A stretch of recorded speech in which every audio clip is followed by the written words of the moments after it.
ناظرین، پروگرام تثلیث یا توحید کے اس نئے ایپیسوڈ میں ہم آپ کو خوش آمدید کہتے ہیں۔ ناظرین، آج کا ہمارا موضوع ہے تثلیث اور الحاد، جسے انگلش میں ہم ایتھیزم کہتے ہیں، اور آج ہمارے ساتھ موجود ہے بھائی سلیمان جان۔ بھائی سلیمان جان، ہم آپ کو اپنے شو میں ویلکم کرتے ہیں۔ اچھا، گزشتہ ایپیسوڈ میں ہم اس بات پر غور کر رہے تھے کہ ملحد اپنے نظریات کی تائید کرنے کے لیے چند ایک دلائل کا استعمال کرتے ہیں اور ہم ان کے کیا جوابات دیتے ہیں، اس بات پر ہم گفتگو کر رہے تھے۔ اور سب سے پہلا نقطہ جو آپ نے بیان کیا تھا وہ تھا انسانی دکھ اور برائی، اس کا ذکر چل رہا تھا اور ہمارے ایپیسوڈ کا وقت ختم ہو گیا تھا۔ تو سب سے پہلے تو میں چاہوں گی کہ اس کی پہلے ہم تھوڑی سی دہرائی کریں اور اس کے بعد ہم باقی نکات پر آج غور کریں۔ جی، بہت شکریہ انمول۔ پچھلے ہفتے ہم یہ بات کر رہے تھے کہ جو الحاد ہے یا جو دہری ہوتے ہیں ایتھیسٹ، اس میں دو طرح کے لوگ ہوتے ہیں، ٹھیک ہے۔ ایک وہ ہوتے ہیں جو کہتے ہیں ہم نہیں جانتے، ہم جو حتمی سچائی ہے ہم اس کو جان ہی نہیں سکتے کہ خدا ہے یا نہیں۔ ایک تو وہ لوگ ہوتے ہیں۔ کچھ ایتھیسٹ ایسے بھی ہوتے ہیں جنہیں ہم نیو ایتھیسٹ بھی کہتے ہیں، جو کہتے ہیں کہ ہم حتمی طور پر اس بات کو جان سکتے ہیں کہ کوئی ماورا حقیقت نہیں ہے، کوئی ایسی ہستی نہیں ہے جو اس دنیا سے بالا تر ہے، یعنی کہ خدا نہیں ہے، یعنی خدا جیسی کوئی چیز، کوئی ہستی نہیں ہے، ٹھیک ہے۔ تو وہ لوگ پھر دلائل دیتے ہیں۔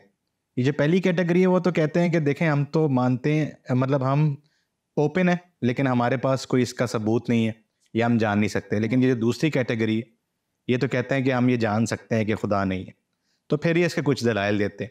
اور سب سے بڑی دلیل جو دہریے دیتے ہیں وہ یہی ہے کہ جو دنیا ہے اس کے اندر دکھ ہے اور اس کے اندر برائی ہے جی۔ تو اگر ایک خدا ہے جو قادر مطلق بھی ہے اور جو نیک بھی ہے، تو وہ کیوں پھر اس پر قابو نہیں پا سکتا، یا اس کے ہوتے ہوئے یہ دنیا ایسی کیوں ہے؟ تو یہ ان کا سب سے بڑی ایک سمجھ لیں کہ جو اعتراض ہوتا ہے مذہب کے اوپر یا خدا کے ذات کے اوپر، وہ یہی ہوتا ہے۔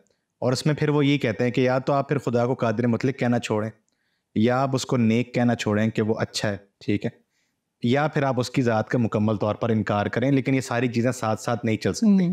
اور اس پہ جو ایماندار لوگ ہیں اور جو مذہبی علماء ہیں وہ صدیوں سے کچھ جواب دے رہے ہیں۔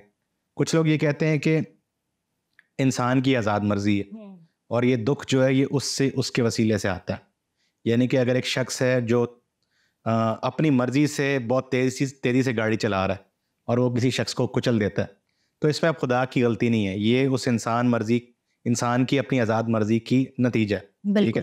کچھ لوگ کہتے ہیں کہ دکھ میں بھی خدا کا کوئی الہی منصوبہ ہو سکتا ہے، یعنی خدا دکھوں میں سے انسانوں کو امتحان ان کا لیتا ہے، ٹھیک ہے، ان کی کردار کشی اور ان کو روحانی طور پر مضبوط کرنے کے لیے۔ اور پھر کچھ لوگ یہ بھی کہتے ہیں کہ خدا قادر ہے، یعنی تقدیر کے ذریعے اس نے سب چیزوں کو طے کیا تاکہ اس کے منصوبے حتمی طور پر پورے ہوں، اور وہ منصوبے جو ہیں وہ دنیا کی نجات کے لیے، وہ اچھائی کے لیے، تو وہ دکھوں سے ہوتے ہوئے گزرتے ہیں۔ تو اس لیے بہت سارے ایسے واقعات ہماری زندگی میں بھی ہوتے ہیں جو ہم اس وقت ہم پوچھتے ہیں خدا سے کہ ایسا کیوں ہوا ہے، یا اس وقت شاید ہمارا ایمان بھی ڈگمگاتا ہے۔ لیکن عام طور پر جو مذہبی لوگ ہیں، جو خدا کے ماننے والے ہیں، ان کا یہ کہنا ہوتا ہے کہ اس میں خدا کی کوئی بہتری ہوگی، ٹھیک ہے۔ تو وہ، اور پھر میں نے آپ کو ایک اور بات ذکر کی تھی کہ اب یہ حیرت انگیز بات ہے کہ جو لوگ سب سے زیادہ دکھ میں ہوتے ہیں وہی خدا کی طرف رجوع کرتے ہیں۔ بالکل، یعنی ایتھیسٹ زیادہ تر یورپی ممالک سے ہوتے ہیں جہاں پر ان کا ایک کوئی نہ کوئی، آپ سمجھ لیں کہ ہیلتھ کیئر کا نظام اچھا ہے، جہاں پر دولت زیادہ ہے، جہاں پر سوشل سیکیورٹی بھی ہے۔ اس معاشرے میں وہ رہتے ہوئے کرٹیسائز کرتے ہیں افریقہ یا ایشیا میں رہنے والے لوگوں کو جو خدا کو مانتے ہیں یا کسی نہ کسی مذہب کو مانتے ہیں، اور اس پہ جب وہ یہ دلیل دیتے ہیں کہ انسانی دکھ کتنا زیادہ ہے، برائی اتنی ہے تو خدا نہیں ہے، تو وہ اس بات کو بھول جاتے ہیں کہ افریقہ میں رہنے والے لوگ، ایشیا میں رہنے والے لوگ، یا مشکل حالات میں رہنے والے لوگ، غربت میں رہنے والے لوگ، وہ تو سب سے زیادہ خدا کی طرف رجوع کرتے ہیں۔ تو اگر یہ دلیل میں ان کی نظر میں دم تو ہے، لیکن اگر اس دلیل میں کوئی دم ہوتا تو پھر ہمیں جو ہمارے مشاہدہ ہمیں کچھ اور دکھاتا، ٹھیک ہے۔ تو زیادہ تر ایسا نہیں ہوتا، بالکل جو دکھ ہوتا ہے وہ ہماری ایمان کو چیلنج ضرور کرتا ہے، لیکن زیادہ تر دیکھنے میں یہی آیا کہ دکھوں کے وسیلے سے بھی لوگ خدا کی طرف آتے ہیں۔ تو یہ دونوں طرف چیز یہ کام کرتی ہے۔ ہاں بالکل، اس میں کوئی شک نہیں ہے۔ بے شک بہت ساری ایسی مشکلات کا وقت ہوتا ہے جس میں انسان خدا کے قریب جاتا ہے۔ اس کے علاوہ بھی وہ یہ بھی کہتے ہیں کہ آپ کے پاس جو خدا کو ماننے والے ہیں, جو خدا کے جاننے والے ہیں یا اس کی قربت کا جن کو تجربہ ہے, ان کے پاس شاید اس طریقے سے دلائل ہے نہیں. جیسے ہم کہہ سکتے ہیں کہ ان کے پاس دلائل کی کمی ہے کہ وہ اس بات کو ثابت کریں کہ خدا واقعی میں موجود ہے. جی ہاں جی, اس سے پہلے مجھے ایک اور بات یاد آئی تھی کہ جو ہم نے پچھلی دفعہ کہی تھی دکھوں کے حوالے سے, کہ مسیحیت کے اندر ہم یہ کہتے ہیں کہ جناب مسیح صلیب پر قربان ہوئے, انہوں نے جان دی اور وہ مجسم ہو کر دنیا میں آئے, یعنی وہ انسان بن کر آئے. تو مسیحی ایمان کے اندر خدا خود دکھوں میں شامل ہوتا ہے اور پھر خود وہ اس میں سے گزرتا ہے. ٹھیک ہے, تو ہم جب ایک ایسے خدا کو دیکھتے ہیں جو خود دکھ سہتا ہے, تو پھر ہمارے لیے بھی شاید آسان تو نہیں لیکن کہیں نہ کہیں ایک ہمیں ایک تقویت ملتی ہے, بنیاد ملتی ہے کہ ہم بھی اپنے دکھوں میں سے نکل سکیں. بالکل. اب یہ جو دوسری بات آپ نے کی ہے کہ دلائل کی کمی کی, یہ بہت بڑا اعتراض یہ بھی کرتے ہیں جو ملحد ہوتے ہیں یا دہریے جو ہوتے ہیں, وہ یہ کہتے ہیں کہ ہمیں کچھ ثابت کرنے کی ضرورت نہیں ہے. انگریزی زبان میں ایک اصطلاح استعمال ہوتی ہے, اسے کہتے ہیں برڈن آف پروف. یہ عدالتی کارروائی میں استعمال ہوتی ہے کہ ثابت کرنے کا جو ذمہ داری ہے وہ کس کی ہے, جو مدعی ہے اس کی ہے یا جس پر الزام لگایا جا رہا ہے اس کی ہے. تو یہ چیز اکثر ایمانداروں میں اور دہریوں میں یہ اکثر بحث رہتی ہے. ٹھیک ہے, اور کرسچن جو فلاسفرز ہیں, کرسچن تھیولوجنس, وہ اس بات پر زور دیتے ہیں کہ نہیں, ایتھیسٹ یہ کہہ کر نہیں نکل سکتے کہ ہمیں کچھ دلائل کی ضرورت نہیں کیونکہ ہم دعویٰ نہیں کر رہے. دعویٰ تو آپ لوگ کر رہے ہیں خدا کے ہونے کا, تو دلائل آپ نے دینے. لیکن آج کل موجودہ دور میں علماء اس پر بھی زور دیتے ہیں کہ نہیں, جو یہ کہتا ہے کہ خدا نہیں ہے یا مذہبی حقیقتیں نہیں ہوتی, وہ اپنے دلائل بھی دیں. ٹھیک ہے, لیکن ایتھیسٹ بضد ہوتے ہیں, وہ یہ کہتے ہیں کہ کوئی ایسی ٹھوس دلیل ہے نہیں مذہبی لوگوں کے پاس. جو ان کے پاس دلائل ہوتے ہیں وہ اتنے کارآمد نہیں ہوتے یا اتنے ٹھوس نہیں ہوتے کہ اس پر ایمان لایا جائے. اب اس پہ بہت ساری آرائیں ہیں. میری ذاتی رائے یہ ہے کہ یہ بحث جو ہے نا, یہ کہیں نہ کہیں اس کے اندر تھوڑی وضاحت کی ضرورت ہے. دیکھیں, سائنس کا ایک سفر رہا ہے یا علم کا ایک سفر رہا ہے. ٹھیک ہے, اور 16ویں صدی کے بعد سے لے کر 20ویں صدی تک یورپ میں خاص طور پر اور پوری دنیا میں ایک طرح کا انقلاب آیا تھا سائنسی اور علمی. اس کے پیش نظر بہت سارے لوگوں نے خدا کی جو ذات ہے یا خدا پر ایمان ہے اس کو ترک کیا اور ایتھیزم کی طرف راغب ہوئے یا سیکولرزم یا اس طرح کی اور فلاسفیز کی طرف وہ راغب ہوئے چرچ کو چھوڑ کے. تو اس وقت یہ دعویٰ ہونے لگا کہ اب کیونکہ ہمارے پاس سائنس کی طاقت ہے تو ہم سب چیزیں ہم جان سکتے ہیں, ہم سب چیزیں کر سکتے ہیں, سائنس ہی ہر چیز کا جواب. اس دور میں مسیحیوں کے لیے ضروری تھا کہ سائنسی بنیادوں پر ہی اپنے ایمان کا پرچار کریں اور اس کا جواب دیں. ٹھیک ہے, تو اس زمانے کی جو خاص طور پر 18ویں 19ویں صدی میں جسے ہم اپولوجیٹکس کہتے ہیں یا تھیولوجی کہتے ہیں, وہ پھر ثبوت پر, دلائل پر بہت زیادہ زور دیتی تھی کہ خدا کی ذات کے کیا دلائل ہیں, بائبل مقدس کے الہامی ہونے کے کیا دلائل ہیں, بائبل کے اندر کے واقعات ان کے کیا دلائل ہیں, جناب مسیح کی زندگی, اس کی خدمت کے جو تاریخی واقعات ہیں ان کے کیا دلائل ہیں. ٹھیک ہے, اب بات یہ ہے کہ اب وہ دور نہیں رہا. اب سائنسدان بھی اس طرح کے آپ سمجھیں کہ ایکسٹریم دعوے نہیں کرتے. یعنی سائنس جو ہے وہ خود اب بذات خود کسی آپ سمجھ لیں کہ حتمی سچائی کا نام نہیں ہے. سائنس ایک سفر ہے یا سائنس ایک میتھڈ ہے, طریقہ ہے سچائی کو جاننے کا, اور آپ اس سفر میں ہی رہتے ہیں, آپ کبھی بھی اپنے حتمی نقطے تک نہیں پہنچتے کیونکہ انسانی طور پر یہ ناممکن ہے. آپ ریسرچ کرتے ہیں, فرض کریں چھوٹی چھوٹی چیزیں. آج کے دور میں آپ دیکھ لیں کہ اگر آپ کو جسم میں کوئی بیماری ہو تو آپ اسی شہر میں 3 ڈاکٹروں کے پاس جائیں گے اور تینوں الگ الگ بات کریں گے. ٹھیک ہے, تو حتمی طور پر تو کوئی بھی بات کرنا مشکل ہوتا ہے. ٹھیک ہے, تو سائنس نے خود اس طرح کے دعوے یا سائنسدانوں نے یا جو ایتھیسٹ فلاسفرز ہیں انہوں نے خود اس طرح کے حتمی دعوے کرنا چھوڑ دی. ٹھیک ہے, تو لیکن اب ہوا کیا ہے کہ مذہبی لوگ ریلیکس نہیں ہوئے. ان کا وہی ایک طرح کا اپروچ ہے مدلل ہونے کی کہ ہمیں نہیں دلائل دینے, شاید وہ اب مانگ بھی نہیں رہے. ٹھیک ہے, تو یہ چیز اس کی ایک کرسچن فلاسفر نے اس کی ایک بہت اچھی مثال دی تھی کہ ایک جنگ کے دوران کچھ فوجی جو ہوتے ہیں وہ جنگل میں چھپ جاتے ہیں جا کے, اور وہ چھپے رہتے ہیں وہاں پر 2-3 سال تک, پیچھے جنگ ختم ہو جاتی. ٹھیک ہے, لیکن ان کو نہیں پتا ہوتا.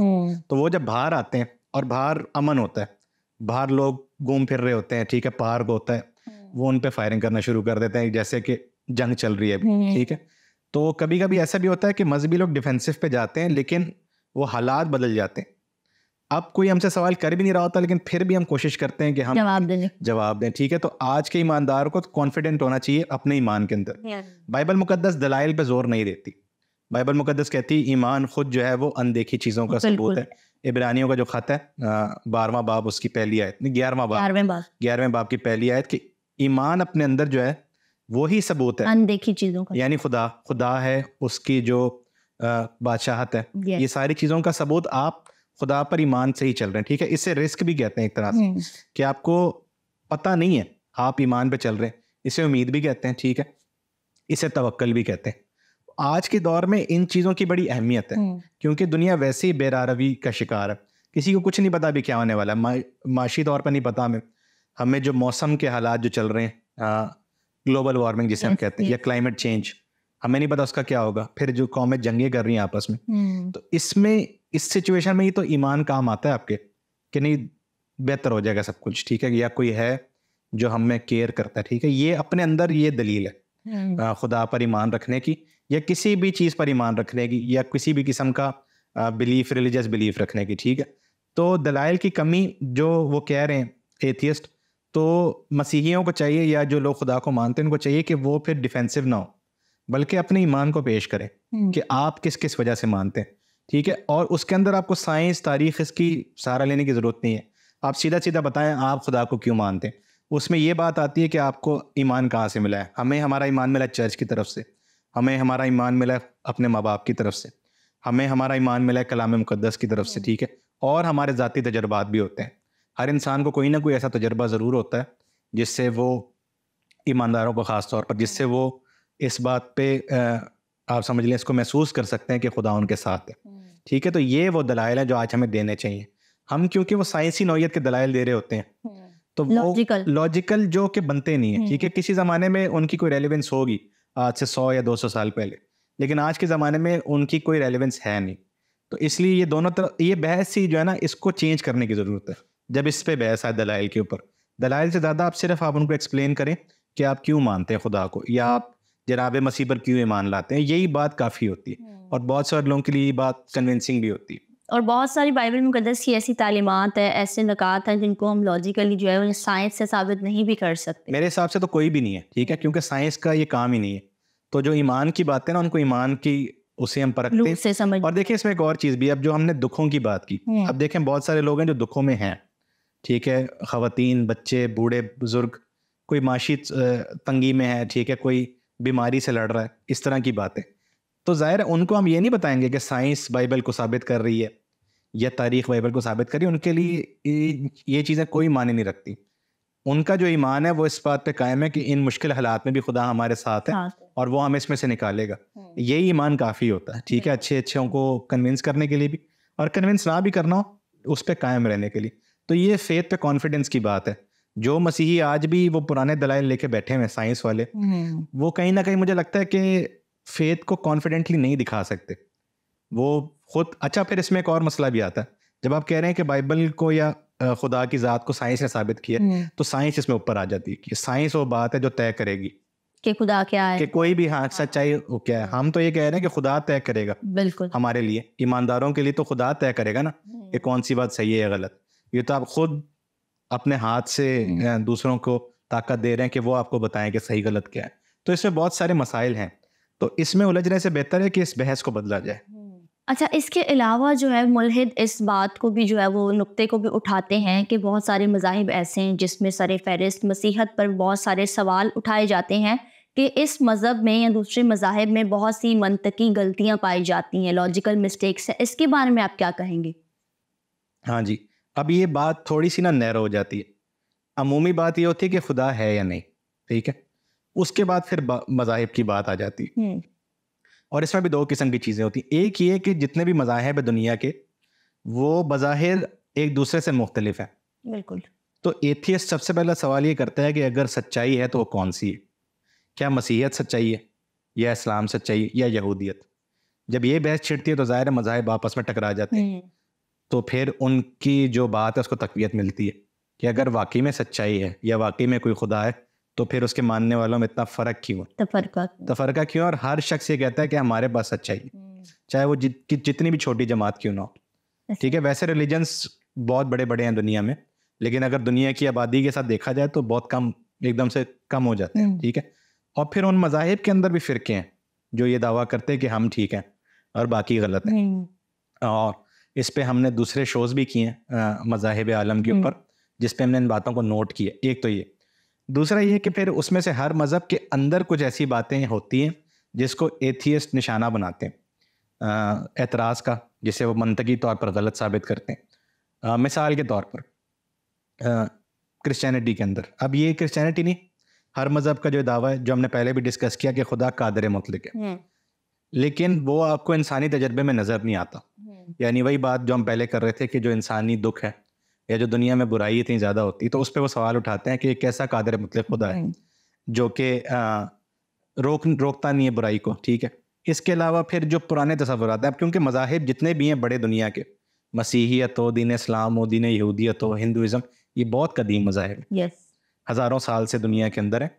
تو ان میں ظاہر سی بات ہے ان کی کتابوں کے اندر اس طرح کے الفاظ, اس طرح کی باتیں ہیں جو پرانے وقتوں کو ظاہر کرتی ہیں اور جو موجودہ دور کے لوگوں کے لیے نہیں قابل قبول ہوتی. مطلب منطق نہ بھی ہو اس میں, نیچرلی بھی بہت ساری چیزیں, مطلب اس کے اندر فرض کریں غلامی کا ذکر ہے. اب بائبل ہے یا قرآن شریف ہے یا یہودی بائبل ہے, ٹھیک ہے, ان سب میں غلامی کا ذکر بھی ہے اور اس کو برا نہیں سمجھا جاتا. آج کے دور میں ہم غلامی کو برا بھی سمجھتے ہیں. ٹھیک ہے. تو اس طرح کی بات ہے. پھر جو بائبل یا قرآن یا باقی کتابیں جو دنیا کا یا کائنات کا منظر پیش کرتی ہیں, وہ موجودہ فزکس جو ہمیں بتاتی ہے کائنات کا جو منظر ہے اس سے تصادم ہے. تو اس طرح کی چیزوں کو وہ منطقی غلطیاں کہتے ہیں. اب اس کے جواب میں پھر وہی کہتا ہوں کہ اور جو مسیحی فلاسفرز بھی ہیں, مثال کے طور پر سی ایس لوئس نے ایک کتاب لکھی تھی میئر کرسچینٹی. یعنی میئر کرسچینٹی کا مطلب یہ ہے کہ محض یا سادی مسیحیت. ٹھیک ہے. اور بھی اسکالرز ہیں جنہوں نے اسی موضوع کے یا اسی ٹائٹل کو لے کر, جیسے جان اسٹارٹ نے کتاب لکھی بیسک کرسچینٹی, یا جان میک آرتھر نے کتاب لکھی ہے سمپل کرسچینٹی. تو وہ یہ کہتے ہیں کہ پیچیدگیوں میں نہ جایا جائے. ٹھیک ہے. اگر آپ مسیحیت کو پیش کر رہے ہیں تو اس میں سے بھی وہ باتیں لیں جو تمام جو ڈینومینیشنز ہیں ان میں کوئی کامن ہے. یعنی جناب مسیح کی ذات ہے, اس کی صلیبی موت ہے, اس کا مردوں میں سے جی اٹھنا ہے, اس کا نجات کا پیغام ہے, اس کو آپ لے کر چلیں. اس کو پھر جب آپ اور وسیع پیمانے پہ لے کر جاتے ہیں تو مذہبی فلاسفرز کہتے ہیں کہ مذہب کی ڈسکشن بعد میں ہوگی, پہلے ہم یہ طے کر لیں کہ خدا ہے یا نہیں. تو جو خدا کے وجود کے دلائل ہیں تقریباً سارے مذاہب وہ ایک جیسے دیتے ہیں, اور وہ ایتھیسٹ سے ہی کہتے ہیں کہ پہلے آپ اس پہ بات کریں. ابھی آپ فوراً سے اس پہ نہ آئیں کہ فرض کریں بائبل میں کوئی ایسی بات ہے جو آپ کو غلط لگ رہی ہے, یا رگ وید میں کوئی ایسی بات ہے جو آپ کو منطقی طور پر غلط لگ رہی ہے, اس پہ بعد میں آتے ہیں. پہلے ہم یہ طے کرتے ہیں کہ خدا ہے موجود, کیونکہ اسکرپچر کی جو آپ فرض کریں اگر اس میں کوئی پرابلم ہے بھی تو وہ تو تفسیر کا مسئلہ بن جاتا ہے نا. وہ باتیں ہیں جو کرسچنز خود بھی جو بائبل کو مانتے ہیں وہ بھی اس کو لے کے بحث کرتے ہیں. ہر چیز پہ تو ہر کوئی اتفاق نہیں کرتا. ہر مذہب میں آپ دیکھتے ہیں کہ انہی جو مقدس کتابیں انہی کی آیات کو لے کر مختلف جو مسالک ہیں یا مختلف علماء بحث کرتے ہیں. تو اس سے تو خدا کی وجود پر تو کوئی سوال نہیں اٹھتا. یہ تو اب اس کتاب کی کوالٹی ہے یا مذاہب کی اپنے جو عقائد ہیں اس میں دیکھا جا سکتا ہے کہ ان کی سینس بن رہی ہے. اچھا, پھر یہ بات ہے کہ سینس کس کے حساب سے بنتی ہے. موجودہ فلسفہ یہ سکھاتا ہے کہ مذاہب کو خود کیا کہتے ہیں, اس بات کی اتھارٹی ہوتی ہے کہ وہ اپنی لینگویج خود بیان کریں. اچھا, یہ صرف مذاہب کی بات نہیں ہے, یہ ہر فیلڈ کی بات ہے. ٹھیک ہے. تو عام طور پر دیکھیں ایک سبجیکٹ ہوتا ہے ہر اسکول میں انگلش لینگویج کا, لیکن اگر آپ کسی اسپیشلائزڈ ڈگری میں جاتے ہیں, اگر آپ بزنس کی ڈگری کر رہے ہیں تو بزنس انگلش الگ چیز ہوتی ہے, نرسنگ انگلش بالکل فرق چیز ہوتی ہے, میڈیکل انگلش فرق چیز ہوتی ہے, لیگل انگلش فرق چیز ہوتی ہے. ٹھیک ہے. کیوں؟ کیونکہ ہر فیلڈ کے اپنے کچھ ورڈز ہیں جس کا مطلب ادھر ہی ایسے ہوتا ہے جیسے عام شخص اس کو نہیں سمجھ سکتا. ٹھیک ہے. مثال کے طور پر اکاؤنٹنگ ہے یا فائنینس ہے, اس میں ہم کہتے ہیں ریڈیمپشن. ریڈیمپشن کا مطلب یہ ہوتا ہے کہ آپ نے جو اسٹاک مارکیٹ میں شیئرز لیے آپ نے واپس لے لیے. اب یہ مطلب ریڈیمپشن کا کرسچینٹی میں یہ مطلب نہیں ہے. ریڈیمپشن کا مطلب وہاں پر نجات ہے. ٹھیک ہے. تو ہر جو فیلڈ ہوتی ہے وہ اپنے لفظ خود ہی ڈیفائن کرتی ہے اور اس کے اندر رہتے ہوئے اس کی لاجک کو چیک کرنا ہوتا ہے. ٹھیک ہے. تو یہ نہیں آپ جیسے آپس میں مذاہب کا بھی یہ مسئلہ ہے نا کہ جیسے کوئی کہتا ہے تثلیث ہمیں سمجھ نہیں آتی, تو وہ آپ کو اس لیے سمجھ نہیں آتی کیونکہ آپ مسیحی نقطہ نگاہ سے اس کو نہیں دیکھ رہے. اپنے مذہب یا اپنے آپ بالکل اس سے دیکھ رہے تو آپ کو اس لیے سمجھ نہیں آ رہی. ٹھیک ہے, تو یہ پرابلم یہاں پر آتی ہے کہ ڈیفائن کرنا ریلیجس جو بلیفس ہیں, ٹھیک ہے, وہ تو اسی کانٹیکس میں ڈیفائن ہوں گی نا جس میں وہ ریلیجن ڈیولپ ہوا ہے, یا جس طرح وہ ریلیجن عمل میں آتا ہے. وہ جو کمیونٹی ہے, چرچ جس طرح سے خدا کو مانتا ہے, چرچ جس طرح سے جناب مسیح کی ذات کو مانتا ہے, پہلے اس کو سمجھا جائے اور پھر اس پہ اعتراض کیا جائے. ٹھیک ہے, یہی بات ایتھیسٹ کے لیے بھی ہے اور یہی بات ہر مذہب کے لوگوں کے لیے بھی ہے جو ایک دوسرے کے ساتھ مباحثے کرتے ہیں کہ اس کو سمجھیں اس بات کو. ٹھیک ہے, تو ایسا جب آپ یہ اپروچ لے کے چلتے ہیں تو بہت سارے اعتراض اس میں ویسے بھی کم ہو جاتے ہیں. اب رہی بات حتمی سچائی کی کہ مذہب کون سا سچا ہے, تو ہم اس بات کا پہلے بھی ذکر کر چکے ہیں کہ یہ چیز بائبل میں یہ نہیں ہے. حالانکہ 2 سے 3 دفعہ اس طرح کے دعوے آئے ہیں, یعنی جناب مسیح کہتے ہیں راہ حق اور زندگی میں ہوں. پھر وہ یہ بھی کہتے ہیں کہ جناب پطرس کہ ایک ہی نام ہے جو بخشا گیا ہے. ٹھیک ہے, لیکن ان باتوں کا تعلق بھی آپ کے مسیحی ایمان سے ہی ہے. ٹھیک ہے, کیونکہ پولس رسول کہتے ہیں ہمارے لیے ایک ہی خداوند خدا باپ اور ایک ہی خداوند یسوع مسیح ہے. ٹھیک ہے, تو وہاں پر بھی نسبت آ جاتی ہے کہ ہمارے لیے. ٹھیک ہے, تو بائبل بھی بہت زیادہ ایکسٹریم قسم کے دعوے نہیں کرتی. ٹھیک ہے, وہ یہ کہتی ہے کہ ہمارے لیے جناب مسیح خداوند ہے, لارڈ سن آف گاڈ. ٹھیک ہے, تو اس سے پھر یہ نہیں فرق پڑتا کہ دوسرے لوگ کیا مانتے ہیں. ہم جس چیز کو مانتے ہیں ہم اسی کو سچ سمجھتے ہیں اور ہم اس کا پرچار کرتے ہیں. ٹھیک ہے, لیکن اس کا ہرگز یہ مطلب نہیں ہوتا کہ ہم دوسروں کو جھوٹا کہہ رہے ہیں. اور جان اسٹارٹ کی کتاب ہے دی اوتھینٹک جیزس, تو اس میں انہوں نے یہی ذکر کیا, حالانکہ وہ ایونجیلیکل تھے اور وہ اینگلیکن ایونجیلیکلس کے پوپ سمجھے جاتے تھے ایک طرح سے. ٹھیک ہے, لیکن انہوں نے بھی کہا تھا کہ مسیحی ایون جو بشارت ہے, یعنی مسیحی تبلیغ میں بھی کبھی آپ یہ نہ سمجھیں کہ آپ ایسے لوگوں کے پاس جا رہے ہیں جو جھوٹ پہ چل رہے ہیں یا جو اندھیرے میں رہ رہے ہیں. بالکل, ان کے پاس بھی کوئی نہ کوئی روشنی ہے. اور پوپ فرانسس نے بھی حال ہی میں یہ بات کی ہے کہ وہ وقت آ گیا ہے کہ تمام مذاہب اپنے خزانے لائیں. ٹھیک ہے, اور ایک دوسرے سے سیکھیں. تو اگر مسیحی لوگ دعویٰ بھی کرتے ہیں جناب مسیح کو خداوند مانتے بھی ہیں اور بہت شارپ قسم کی لائنز کھینچتے بھی ہیں چرچ میں, لیکن اس میں جو دوسرے مذاہب کی طرف نفرت یا وہ نہیں ہے یا ہونا نہیں چاہیے. ٹھیک ہے, تو یہ مسئلہ بھی اتنا زیادہ نہیں ہے. اس کا ایک اور اسکالر نے بھی جواب دیا تھا کہ دیکھیں کہ گھر میں گھسنے کے نا بہت سارے طریقے ہوتے ہیں, لیکن مین طریقہ دروازہ ہوتا ہے. اب کوئی شخص کھڑکی سے بھی کود کے آ سکتا ہے, کوئی شخص چھت سے بھی آ سکتا ہے. ٹھیک ہے, لیکن مین راستہ ایک ہوتا ہے. تو ہر مذہب, شاید خاص طور پر مسیحیت یہ کہہ رہی مین راستہ ایک ہے. اب کوئی کھڑکی سے کود کے بھی آ سکتا ہے, ٹھیک ہے, لیکن مین راستہ ایک ہے, اور ہر مذہب یہ دعویٰ کر رہا ہے کہ مین راستہ وہ ہے. بالکل, شاید اسی وجہ سے ہم جو ہے دوسرے مذاہب کو سمجھنے سے قاصر ہیں, کیونکہ ہم دوسرے کے مذہب کو اپنے نقطہ نگاہ سے سمجھنے کی کوشش کرتے ہیں, جس میں پھر ہمیں منطقی غلطیاں نظر آتی ہیں. اور ایتھیسٹ کے ساتھ بھی یہ پرابلم ہے. بالکل ایسا ہی ہے.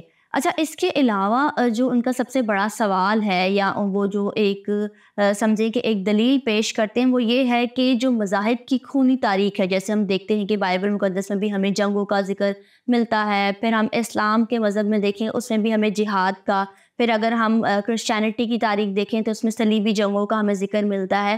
تو اسے بھی سوال بنا کر اٹھایا جاتا ہے کہ یہ کیسے خدا ہے یا کیسے لوگ ہیں جن کی تاریخ جو ہے وہ خون سے بھری ہوئی ہے. ہم ناظرین کو بتانا چاہیں گے کہ ہم نے اس پہ شو بھی کیا ہے الگ سے تشدد کے اوپر, وائلنس کے کانسیپٹ کا, اور کس طرح سے وہ خدا کی ذات سے مطابقت رکھتا ہے یا اس کے خلاف ہے, اور وہ یوٹیوب پہ دیکھ سکتے ہیں اس پروگرام کو بھی. لیکن یہ ایک جینوئن اعتراض ہے, ٹھیک ہے, جو دوسرے لوگ کرتے ہیں. جی, اور آج کے زمانے میں کچھ لوگ, جو لوگ مسیحی بھی ہیں یا کسی بھی مذہب سے تعلق رکھتے ہیں, وہ جو اس کے اندر پرتشدد جو ایک ٹینڈنسی ہوتی ہے نا ہر مذہب میں, جیسے دین اسلام میں بھی آپ دیکھتے ہیں کہ کہیں نہ کہیں پرتشدد لوگ ہوتے ہیں, اور عام لوگ ان سے تھوڑا سا خلاف بھی ہو جاتے ہیں, یا ان کے بارے میں غلط بات کرتے ہیں یا ان کے خلاف بات کرتے ہیں. تو یہ تو ہر مذہب کی ایک اسٹرگل ہے, کیونکہ اس میں ایک ٹینڈنسی ہوتی ہے.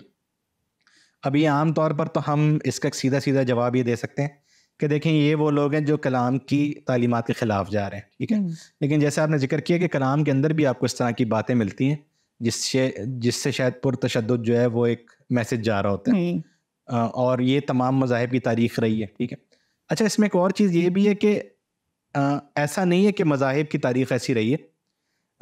ابھی ایتھیزم کا ہم نے جب تاریخ اس کی ڈسکس کی تھی پچھلے ایپیسوڈ میں, تو ہم نے کہا تھا یہ ابھی 18ویں صدی کے بعد سے ایتھیزم پروان چڑھا ہے, ٹھیک ہے.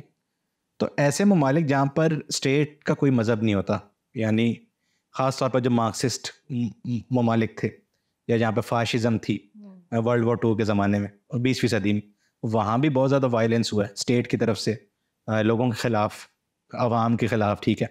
تو اس کے اندر آج کے موجودہ دور میں آپ دیکھتے ہیں کہ جو چائنا ہے, اب یہ ہمیں بولنا تو نہیں چاہیے, سیاسی رنگ آ جاتا ہے گفتگو کے اندر, لیکن آج کے دور میں بھی اس طرح کے ممالک ہیں جو کہ مذاہب جن کی پالیسی نہیں ہے گورنمنٹ کی, لیکن وہ تشدد کرتے ہیں اپنے لوگوں پہ بھی اور دوسرے ممالک پر بھی. تو ایک تو اس کا یہ جواب ہے کہ یہ صرف مذہب کا مسئلہ نہیں ہے, لیکن دوسری طرف مذاہب کے اندر یہ چیز ہے.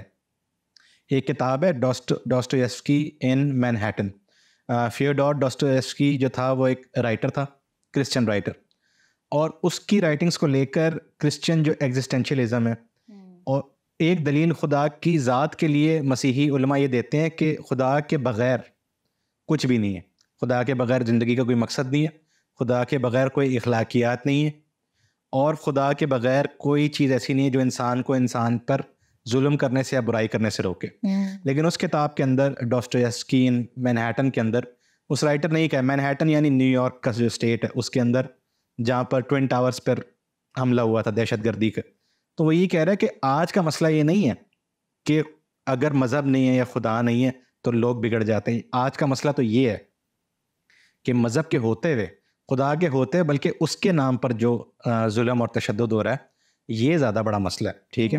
تو اس کو ایڈریس کرنے کی ضرورت ہے. اور ایک کہاوت بھی ہے کہ بغیر مذہب کے بغیر اچھے لوگ اچھے کام کرتے ہیں, برے لوگ برے کام کرتے ہیں, لیکن اچھے لوگوں کو برے کام کروانے کے لیے مذہب چاہیے ہوتا ہے. اور یہ کہیں نہ کہیں یہ بات سچ بھی ہے, ٹھیک ہے, کہ مذہب جو ہے وہ آپ کو پرتشدد بنا دیتا ہے. اور اس میں یہی چیز جب آتی ہے جب آپ سمجھتے ہیں کہ آپ ٹھیک ہیں باقی غلط ہیں, تو پھر یہ ٹینڈنسی پیدا ہو جاتی ہے, ٹھیک ہے. تو یہ ہم ایتھیسٹ کو ہم کہہ تو سکتے ہیں, ٹھیک ہے, کہ ٹھیک ہے جب ایتھیسٹ کے پاس بھی گورنمنٹ آتی ہے تب بھی وائلنس کرتے ہیں وہ لوگ, یہ باتیں صحیح ہیں. پھر یہ کہ مذہب کے اندر امن کی تعلیم بھی بہت زیادہ ہے, لیکن اس کو سیریسلی مذاہب نے خود اس کو دیکھنا ہے کہ یہ تشدد کے جو باتیں ہیں یا جو تشدد کی جو تعلیمات ہیں اپنی کمیونٹیز کے اندر اس کو کس طرح سے روکا جائے. مسیحیت کے اندر ایک ہی تعلیم ہے جس کو دونوں طرف سے استعمال کیا جاتا ہے, یعنی مسیح کا صلیب پر مرنا, اس کو تشدد کی طرف بھی لے کے جایا جا سکتا ہے, ٹھیک ہے. جو کروسیڈرز تھے وہ اس کو تشدد کی طرف لے کے گئے, اسی لیے اس کو صلیبی جنگیں کہتے ہیں. لیکن وہی جو صلیب ہے وہ دنیا کو امن کا پیغام بھی دیتی ہے کہ انسان مرتے وقت بھی دوسروں کو معاف کرے اور دوسروں سے محبت رکھے اور بدلہ نہ لے, ٹھیک ہے. تو ہم لوگ پھر بھی ایک پرامن مسیحیت کا یا پرامن ایمان کا مظاہرہ کرتے ہیں یا کر سکتے ہیں. بہت شکریہ سلیمان بھائی. ابھی بھی میرے ذہن میں بہت سارے سوالات ہیں, میں چاہوں گی کہ اس پر مزید ایک اور شو کیا جائے. Thank you very much. جی ناظرین, آج کے ایپیسوڈ میں ہم نے ان دلائل پر غور کیا ہے جس کی وجہ سے لوگ خدا کا انکار کرتے ہیں. امید کرتے ہیں کہ اس ایپیسوڈ سے آپ نے بہت کچھ سیکھا ہوگا. ہمیں اور ہماری ٹیم کو یوں ہی اپنی دعاؤں میں یاد رکھیے گا. بہت شکریہ.